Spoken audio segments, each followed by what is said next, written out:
Well, it's that time of year for Halloween, and we come out here to... I come out here originally, and that literally, this devil sitting up here, scared me half to death. I just happened to look out of the car, and I glanced up there and seen him sitting there. Scared me. I literally jumped in my seat. Scared me. But that devil has something to do as part of our topic, what we're going to be filming right here in just a minute. Welcome everyone to a rainy adventure. I'm out here in Milltown, Indiana, and that devil you just seen up there has, like I said, has something to do with what we're going to be doing. And I say we're because I'm joined by, once again, my good buddy, JR. And who you've seen when he's down in Alton videoing. And no scary mansions today. And no weird people chasing us off from the mansions. But we're going to be looking at a thing called Devil's Washboard. And if you're from this area, you, I'm sure, have heard about Devil's Washboard. And there's a million stories that people have told about that, which I don't think any of them's true, but they're good stories regardless. So we're going to walk down here and we're going to go check it out. Today for, I think it was 70s, hippies and bikers would use this to wash their clothes, so it got the nickname Devil's Washboard.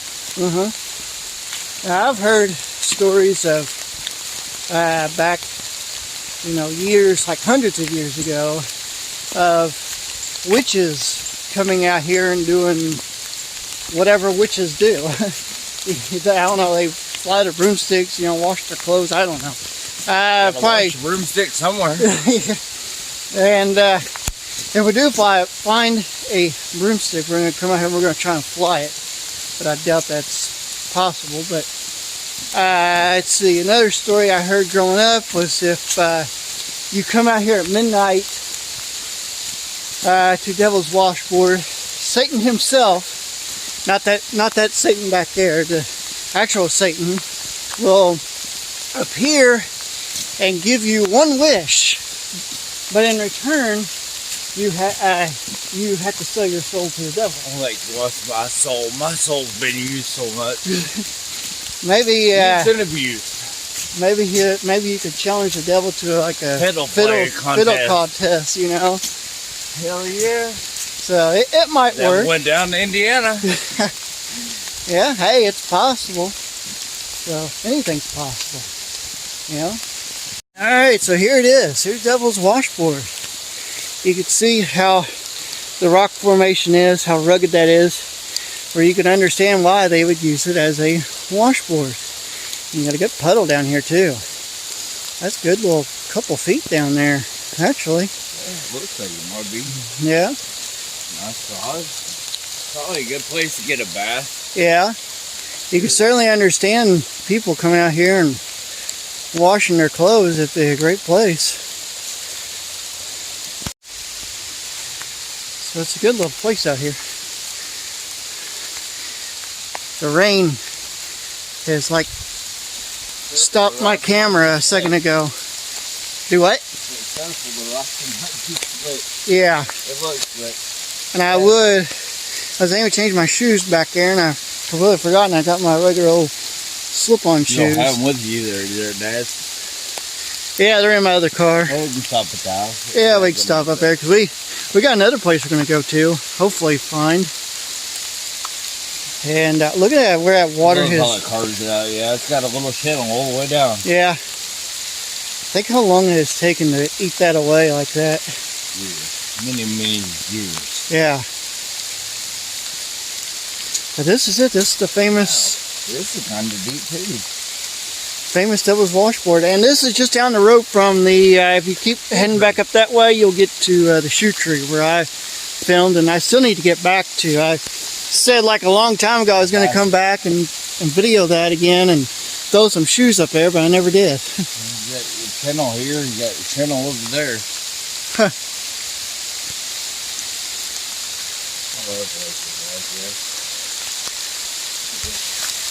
Alright, let's see if I can get through here without falling down. I know falling down is like notorious for me.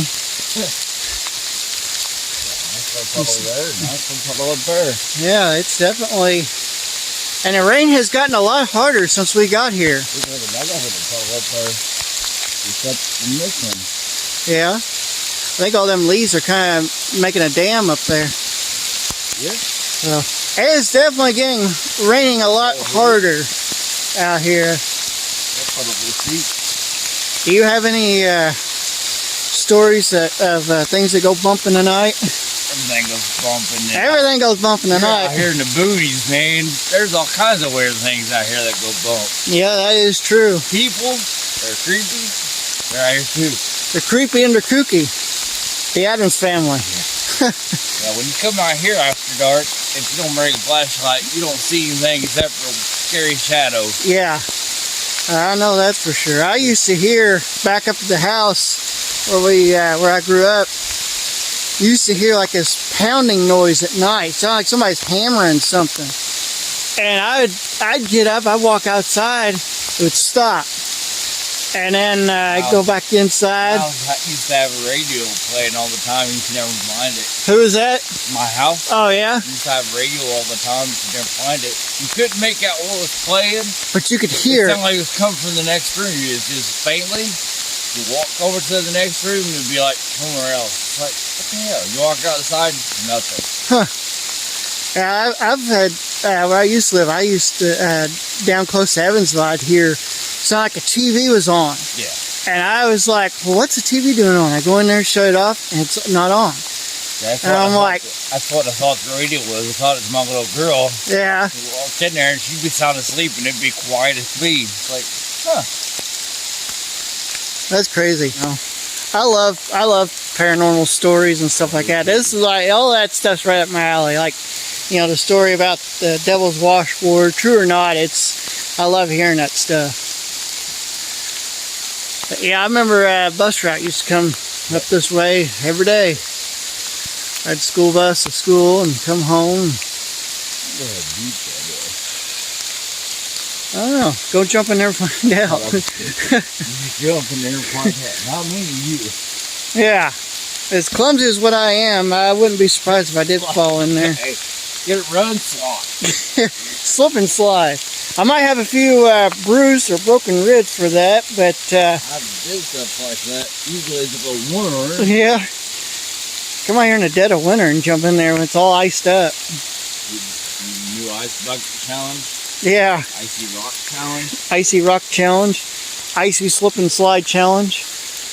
Alright, now here comes the fun part. Let's see if we can get across and not fall over. That's pretty cool right there. Almost looks kind of like a staircase in a way, where water is poured down through there over the years. It's very awesome out through here.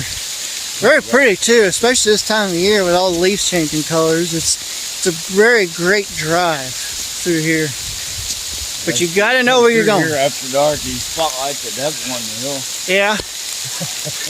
That definitely creeps some people out. It got me, so I know if it could get me, it'd get anybody else probably. That was awesome. Oh man, I tell you, I'm lucky I didn't scream. Whoever planned that up there is brilliant. And I just got water down in my shoe. That's lovely. So yeah, I definitely got to stop and change my shoes. Alright, so we're back in over here in Milltown again. Now we're in the heart of Milltown through here. There's something out here that I used to pass through here all the time that not a lot of people see, but you could see it from the roadway, is this right there. This used to be an old limestone kilns out here. And I guess like the story goes, they used to like cut limestone and stuff like that out here and would ship it off, I guess, from out here. We got a dog barking at us over there. Hi, puppy. And but it's been long since abandoned. Since probably like 1800s, I think this was used. Something like that, late 1800s possibly. So that gives you an idea how old that is. Hi, puppy dog. Those street lights laying over there.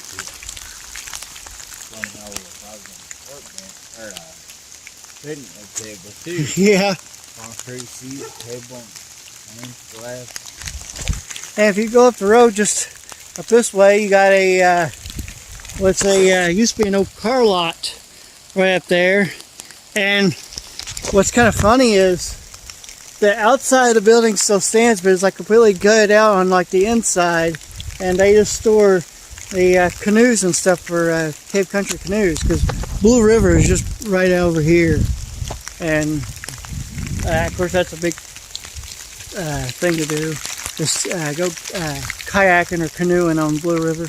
I kind of don't want to go up there too close because you've got the property up there. You got a house there, and I know trespassing signs, so I may respect them